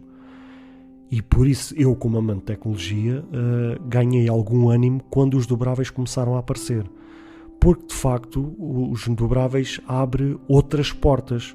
Porque o facto de a gente poder ter ele fechado e manusear ele como se fosse um telefone tradicional, e de repente em determinadas situações podê-lo abrir e podendo usar de outra forma, seja para jogar, seja para abrir determinados documentos, seja para abrir de determinadas aplicações, seja, por exemplo, para assistir streaming, vídeos de YouTube, Netflix, Disney Plus ou outra coisa qualquer, realmente a capacidade de um dobrável assemelha-se muito a como se fosse um tablet, só com a vantagem de poder dobrar, tornando ele depois no formato tradicional e podendo depois usar ele numa forma tradicional. Ou seja, o dobrável dá o melhor dos dois mundos num só mundo. E essa é a capacidade, porque em vez de uma pessoa ter um smartphone e um dobrável, ou seja, que implica ter dois aparelhos, que um dobrável a gente tem dois aparelhos num só. E essa é que é a grande vantagem dos dobráveis. E folgo muito em saber que, de facto, na altura o Samsung depois lançou o Fold 2, que é completamente diferente da primeira versão. Já veio corrigir muitas falhas, nomeadamente a tal dobradiça que eu estava a falar há pouco. Foi implementado umas pequenas escovas dentro da dobradiça para que, se entrasse para ali poeiras ou aquelas pedrinhas minúsculas e a pessoa fosse dobrar, essas escovas empurravam as poeiras para fora, de forma a expulsar todas essas sujidades e não podendo deixar entrar essas sujidades para dentro, de forma a acontecer a mesma situação que aconteceu na primeira versão. E de facto já é uma diferença abismal, brutal dessa segunda versão para a primeira, o que abre ainda muita mais expectativa do que é que ainda virá numa terceira versão. Já neste Huawei, por aquilo que eu já fui vendo, eles tornaram a falha daquilo abrir para fora, agora nesta segunda versão já abre para dentro, porque chegaram à conclusão que de facto, se a tela é o elemento mais frágil do dobrável, não fazia sentido ele estar a abrir para fora, já tornaram ele mais para dentro. As câmaras realmente estão muito melhores. Já pude ver alguns vídeos de toda a otimização que fizeram no sistema operativo, de forma a ele estar mais otimizado para as aplicações e para o funcionamento no seu dia-a-dia, deixando mesmo antever que a médio e longo prazo os dobráveis poderão ser uma alternativa. Agora, de facto, falta eles corrigirem, porque a parte estética, a parte do funcional, todas essas partes, para já está a porreiro e não precisa de mexer muito mais. Onde eles de facto têm que ainda evoluir claramente é baixar o custo de produção para que esses aparelhos de hoje para amanhã, em vez de custarem 2, 3 mil euros, custem os tais 1000 que custa um telefone tradicional. É o custo realmente de produção e depois de venda.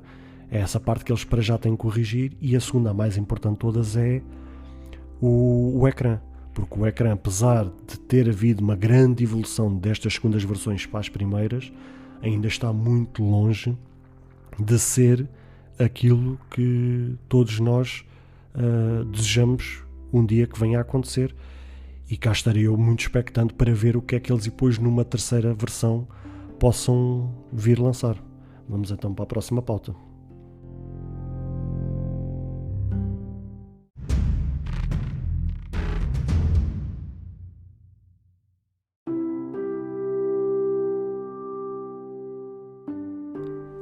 Em notícias Apple, na semana passada, a Valve recusou um pedido à Apple no processo judicial contra a Epic. A Apple pediu à Valve dados da Steam, dados esses que pudessem fornecer um histórico financeiro anual de forma a que se verificasse qual o desempenho da Epic na plataforma. A Valve é dona da Steam, plataforma de jogos online, e a Epic é uma produtora de jogos e, neste caso, detentora do jogo Fortnite.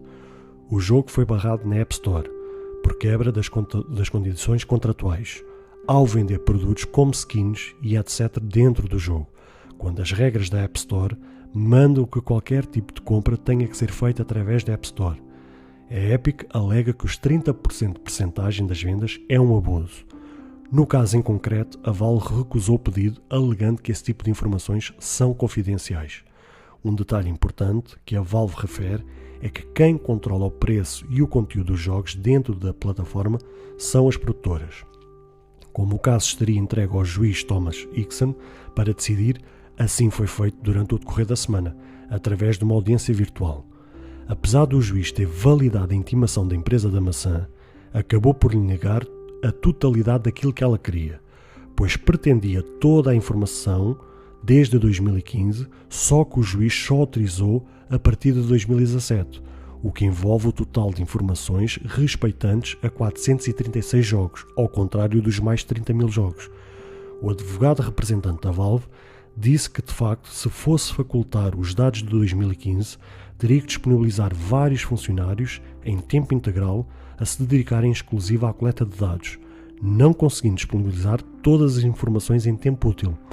Já o advogado representante da Apple alegou que era factível e que era possível coletar os dados de 2015. A Apple continua a achar válida a sua intimação, dizendo que a Valve é participante proeminente no mercado relevante como o da App Store. Meus amigos, eu tenho acompanhado esta notícia desde o início que isto aconteceu. E aquilo que eu pude ler, vos passar nesta notícia, para mim é muito, muito claro. Existe esta mesma regra tanto na App Store como na Google Play Store. Ou seja, qualquer desenvolvedor de jogo ou de aplicativo, ou seja, do que for, que tenha vendas integradas dentro das suas aplicações, qualquer desenvolvedor tem que pagar tanto a uma plataforma como noutra 30% das suas vendas. Ou seja, se eu faço um aplicativo e meto numa dessas plataformas à venda um produto qualquer por 5 euros, 30% desses 5 euros têm que ser dados tanto à Apple como à Google. E essa é uma condição contratual que está inerente a toda a gente. No caso da Apple, aquilo meio que é um pouco diferente, porque acho que é 30% no primeiro ano, e depois, ou seja, supostamente a regra da Apple é 30% sempre em qualquer ano. O que aqui difere é que há uma grande polémica porque a Epic diz que a Amazon tem sido facilitada pela App Store, porque paga 30% no primeiro ano, mas que depois a partir do segundo só paga 15%. Tem havido aí umas polémicas que tanto a Google como a Apple têm dito que isso são acusações infundadas. Mas que de facto costuma ser onde há fumo há fogo, e não me admirava nada que grandes plataformas como a Amazon ou outras quaisquer fossem beneficiadas. Só que de facto essa regra existe, e quem faz um aplicativo e mete numa dessas plataformas sabe desde o início que existe essa regra. E eu até hoje não consegui entender porque é que a Epic, aqui pode-se até discutir se os 30% é muito, se é pouco, se é justo, se é injusto. Não é isso que está em causa. Aqui que está em causa é que a Epic, desde o momento em que pôs aquela aplicação na sua plataforma, ela sabia das condições. E acho que alguém que, entre aspas, assina um contrato, sabe das regras, mas depois diz que aquelas regras são injustas e depois quebra, não faz muito sentido. Isto é como um trabalhador, quando vai a uma entrevista de trabalho, a empresa diz-lhe: olha, você, para desempenhar estas suas funções, o seu ordenado é 700 euros. E a pessoa aceita os 700 euros. Mas depois de assinar contrato, ao fim de uma semana, está a dizer à empresa que aqueles 700 euros é injusto e que é muito mal pago. Mas, no entanto, quando foi à entrevista, sabia que o ordenado era 700 euros e assinou o contrato. Não faz sentido nenhum. Depois o trabalhador quer quebrar esse contrato quando sabia desde a entrevista qual era o valor que iria receber e assinou o contrato para tal. A Epic é a mesma coisa. Desde o momento em que pôs lá o seu aplicativo, sabia que era 30% de comissão das vendas e que as vendas têm que ser feitas através da App Store. Tanto quem tem um iPhone sabe perfeitamente quando vai fazer uma compra, aquilo sai do aplicativo, ou mesmo dentro do aplicativo, dispara uma espécie de um pop-up, um banner, em que confirma essa compra através da App Store e não é dentro do aplicativo. Só que a Epic achou, por qualquer razão, que isso era extremamente injusto e, à revelia, numa atualização, lançou a venda desses mesmos produtos dentro da própria aplicação. O que é que aconteceu? Ela foi banida da App Store, da mesma forma que foi banida da Google Play Store.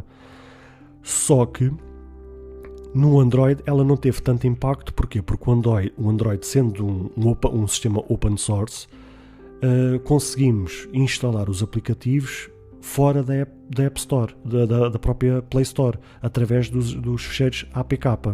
Ou seja, quem tem um Android consegue instalar no seu próprio telemóvel, aplicativos fora da loja. Já quem tem Android, quem tem Apple, neste caso iPhone ou um iPad, ou seja o que for, não consegue instalar aplicativos fora da loja. Os únicos dispositivos que são permitidos isso é os Macs, que têm um sistema mais livre, que tem a loja deles, mas a pessoa consegue instalar aplicativos fora da loja. Mas tudo o que seja iPads, iPhones e por aí fora, não consegue instalar. Ou seja, só consegue. E daí esta maior confusão e toda esta história, porque de facto eles a nível de iOS deixaram de poder operar, porque não têm como instalar esse aplicativo de outra forma. Já na Google deu aquele impacto ao início, mas acabou por não ser tão impactante, porque as pessoas conseguem efetivamente instalar o jogo fora da Google Play Store. E até hoje não consigo compreender, e tenho estado a acompanhar os desenvolvimentos disto, e não consigo compreender esta ação da Epic, e sinceramente nunca irei compreender, porque volto a dizer, quando a pessoa assina um contrato e sabe das regras, só tem duas hipóteses: ou assina o contrato, cala a boca, fecha a matraca e segue caminho aceitando aquilo que assinou, ou então, se acha que aquilo é injusto e que não avança. Porque a Epic tem muitas outras plataformas que tem o mercado dos PCs, tem o mercado dos Androids, tem tantos outros mercados que ela pode vingar. Ela não precisa, entre aspas, do iOS para nada. Claro, tendo no iOS, que é o sistema tão mais vendido com o Android, claro que acaba por ser impactante nas suas contas, mas supostamente a Epic não anda a pão e água, não anda aqui a vender almoço para comprar janta, a chorar-se que está quase a fechar portas porque não tem a aplicação dentro da App Store. Por isso, na minha opinião, para mim até foi uma surpresa o juiz ter validado esta informação. Sinceramente, até sempre pensei que ele não tivesse validado esta intimação por parte da Apple, porque a Valve, como é dona da Steam, e a Steam é mais no mercado dos PCs, e que nada tem a ver, e também aqui a Epic também nunca se queixou que por causa desses 30% que estão a passar fome. Essa nunca foi a guerra da Epic. E como é o mercado dos PCs, como é um pouco mais à parte, sempre pensei que o juiz não iria ter isso em consideração. Só que neste jogo de grandes, isto pelos vistos vale de tudo. E tanto a Apple como a Epic estão a ir o mais longe que conseguem para ver se ganham esta causa. E vou continuar a acompanhar com olhos muito atentos a este desenrolar. Tenho a vaga ideia que o processo em tribunal será finalizado no verão deste ano, salvo erro, e existe grandes chances da Apple ganhar este processo, porque de facto houve aqui uma quebra de contrato e sinceramente não sei onde é que a Epic poderá ganhar esta causa, acusando que a Apple de monopólio. Mas não é essa a guerra. A guerra é que existem aquelas condições, foi quebrado o contrato, a Epic tem que assumir as condições dessas suas ações. E a Apple sempre foi muito clara disso: vocês podem voltar quando quiserem, desde que retirem as compras dentro do vosso aplicativo. Quando as compras voltarem a ser dentro da App Store, vocês podem voltar quando quiserem. Só que a Epic, com orgulho ferido e com muito orgulho, não aceitou essa situação, e por isso é que isto está em vias judiciais, e vamos aguardar expectantes como é que este processo vai acabar. Vamos seguir para a próxima pauta.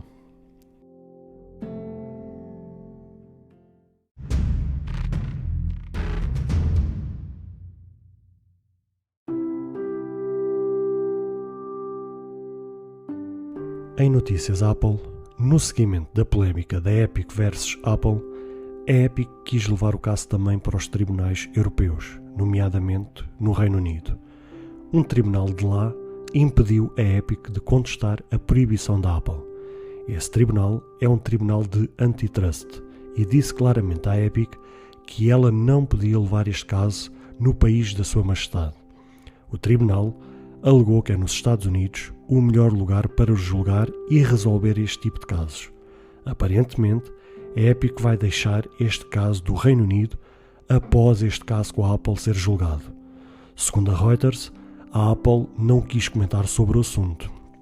Meus amigos, não há muito a dizer mais em relação àquilo que eu já disse na pauta anterior. Isto é uma briga de gigantes, em que pelos vistos vale tudo, e apesar deste processo todo judicial ter começado nos Estados Unidos, as empresas estão a tentar de todas as formas e mais algumas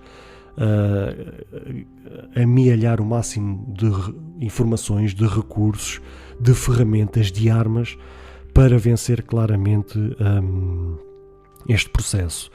E eu já vi algumas ações, tanto da Epic como da Apple, que elas sentem que ganhar o processo não é assim tão fácil. E têm tomado algumas ações que têm deixado a entender que há ali um certo receio.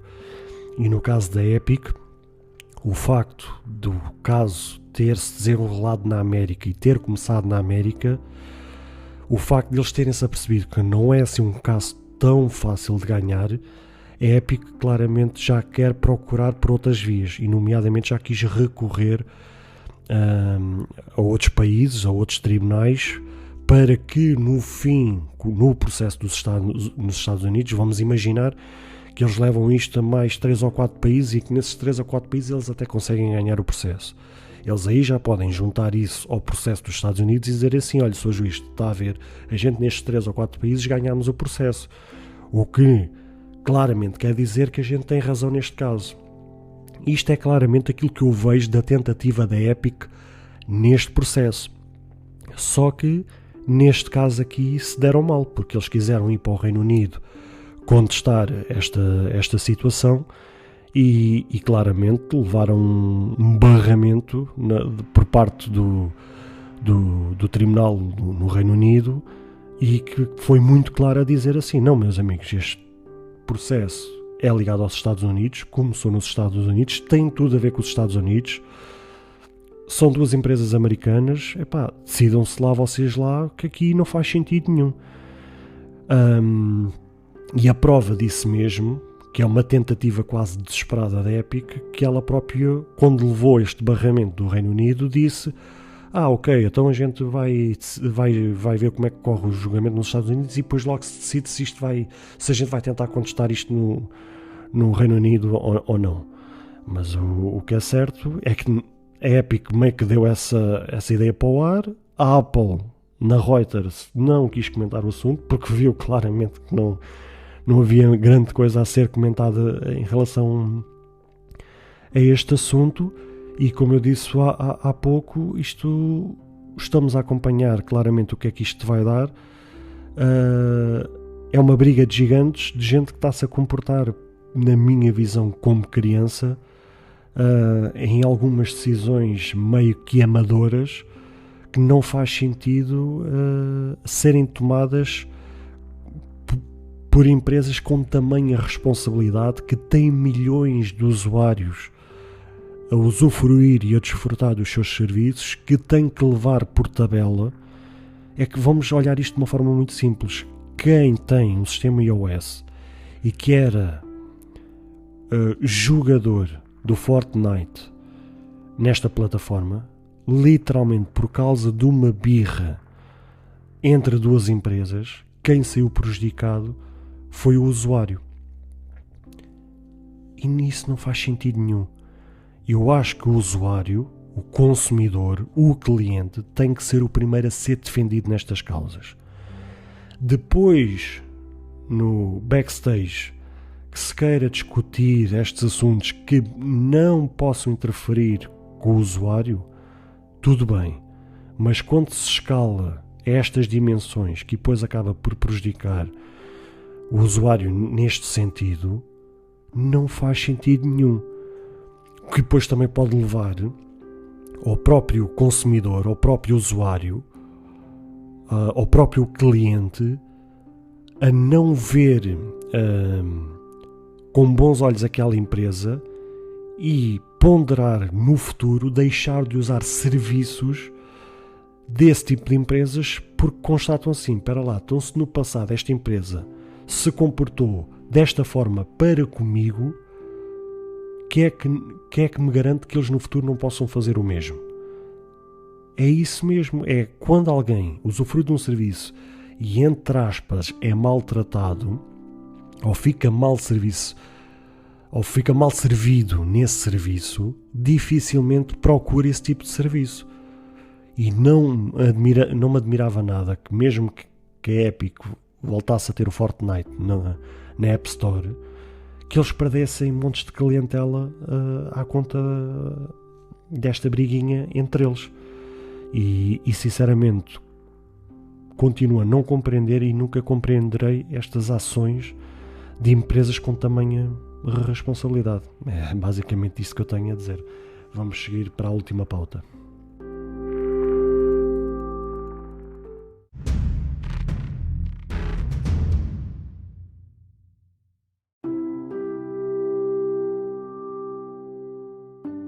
E para fechar o bloco de notícias desta semana, em Notícias Apple, no final da semana passada, tivemos mais um processo que envolve os iPhones e os chips 4G da Qualcomm. A Associação de Consumidores do Reino Unido, a WISH, abriu um processo em tribunal sobre a Qualcomm, no que diz respeito às atividades de licenciamento do chip 4G, que, segundo a associação, todo e qualquer tipo de custo que a Qualcomm possa ter, como custos de produção, custos alfandegários, impostos e por aí fora, seja repassado ao consumidor no custo final do smartphone, fazendo com que o consumidor pague mais pelo smartphone do que aquilo que efetivamente pagaria. No processo em tribunal, a associação pede até 30 libras em danos para cada um dos cerca de 29 milhões de consumidores no Reino Unido, que possuem smartphones adquiridos a partir de 1 de outubro de 2015. Vale notar que a Apple sempre alternou os chips 4G entre Qualcomm e a Intel. Nos modelos 8, 8 Plus, X e 11, a Apple usava Intel por conta da briga judicial que a Apple teve no passado com a Qualcomm, e só nos modelos 12 e com a introdução da tecnologia 5G é que a Apple voltou a usar chips da Qualcomm.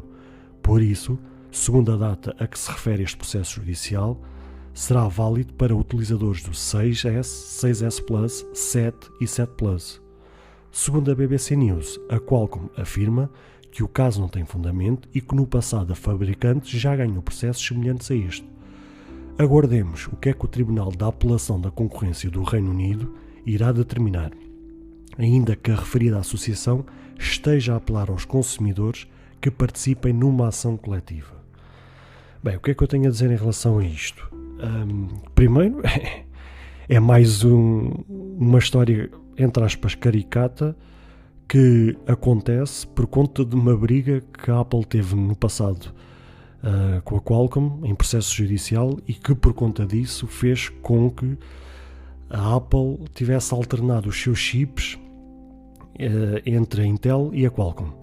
Ou seja, mais uma vez processos em tribunais, briguinhas e etc. faz com que estas coisas aconteçam e mais uma vez quem sai prejudicado é os consumidores. Mas de facto este caso para mim infelizmente não é novo. Eu tenho trabalhado em empresas e tenho conhecimento de algumas empresas e nos mais diversos setores em que estas práticas infelizmente acontecem. Ou seja, quando há um aumento qualquer sobre um componente, um artigo, um acessório, um imposto ou uma multa, ou seja o que for, as empresas capitalistas, como elas são, não estão para pagar do seu bolso para suportar esse extra, passando esse extra para o bolso do consumidor, o que é extremamente injusto. Eu acredito que se o produto que a pessoa está a comprar fosse um produto extremamente bom, a um preço extremamente baixo e ridículo, eu até era apoiante que qualquer alteração que houvesse, o consumidor ou o cliente ou o usuário pagasse um excedentário para, entre aspas, ajudar a empresa que já que disponibilizou o seu produto a um preço extremamente baixo, que o cliente pudesse pagar esse excedentário. Agora, quando vemos empresas grandes como Apple, Google, Qualcomm, Intel, que são empresas milionárias, cheias de dinheiro, que podiam perfeitamente pagar esse excedentário, esses contratempos que volta e meia acontecem, e que já vendem os seus produtos muitas vezes a um preço super inflacionado, e que o consumidor, com tanto do seu esforço, com tanto do suor do seu trabalho, junta ali o dinheiro para poder comprar aquilo e ainda tem que pagar mais porque a empresa não está disposta a pagar isso, para mim é de pôr as mãos à cabeça. Não faz sentido nenhum. Para mim só faria sentido se fosse uma empresa pequena, com extrema dificuldade, que vendesse realmente um produto bom, a um preço ridiculamente baixo, e que houvesse realmente este contratempo. Eu era até apoiante que o consumidor pudesse suportar esse custo adicional. justamente para continuar a usufruir do bom serviço que a empresa, entre aspas, me presta, ou do bom produto que a empresa me vende.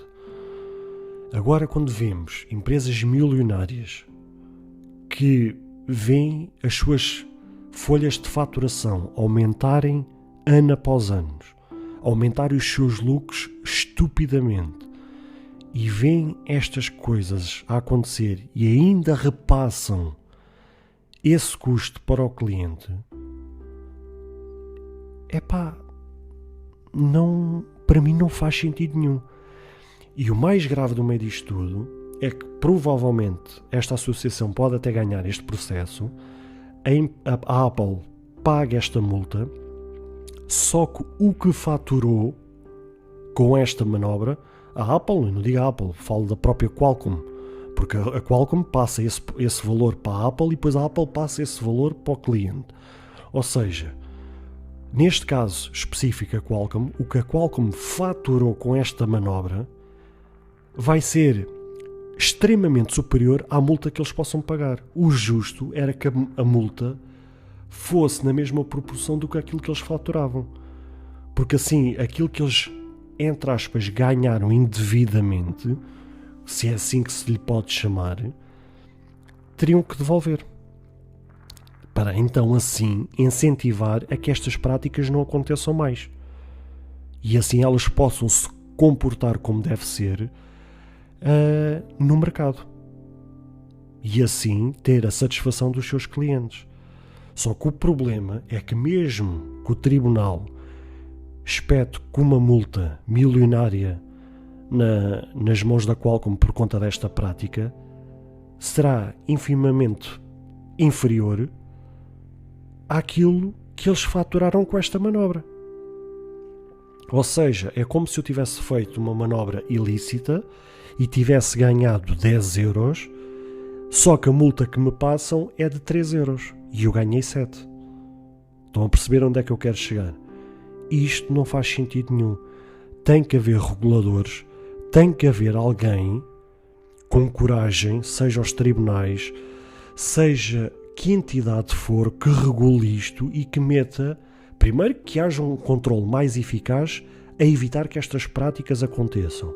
Mas mesmo que efetivamente estas práticas possam fugir ao controle do regulador, que efetivamente em tribunal sejam aplicadas as multas compatíveis com aquilo que a empresa recebeu indevidamente, para então assim mostrar a estas empresas que não compensa, entre aspas, a implementar estas práticas.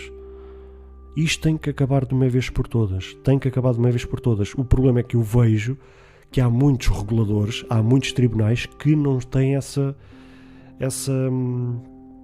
coragem. Um exemplo muito prático, que tem tudo a ver, mas que não tem nada a ver, é o caso que se passa no futebol.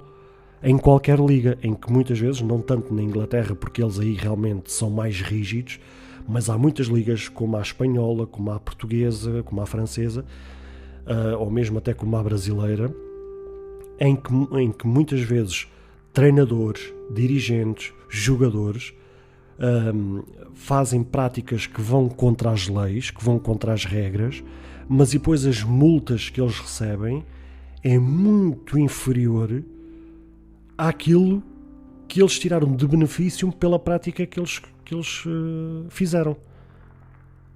E não há ninguém com coragem para acabar com isso. Aqui na tecnologia, o que diz respeito é exatamente a mesma coisa. Estou farto de ver processos em tribunal, estou farto de ver práticas cometidas pelas empresas que têm demonstrado que compensa, mesmo que sejam multados, que compensam cometer essas práticas, porque efetivamente aquilo que eles são penalizados é muito inferior àquilo que eles recebem em benefício. E isto tem que acabar de uma vez por todas. E por isso finalizamos esta semana as notícias.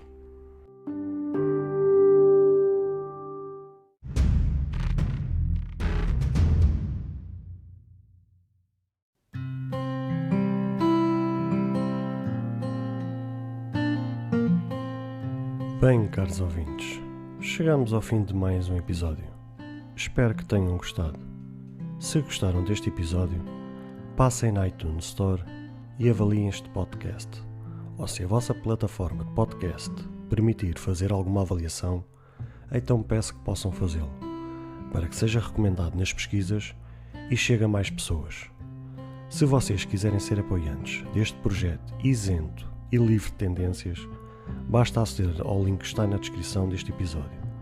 Caso tenham alguma dúvida ou queiram fazer alguma crítica, seja ela positiva ou negativa, ou até mesmo queiram sugerir algum tema para ser falado no futuro em algum episódio, todos os contactos estarão na descrição de cada episódio, incluindo este. Beijos e abraços e até à próxima semana.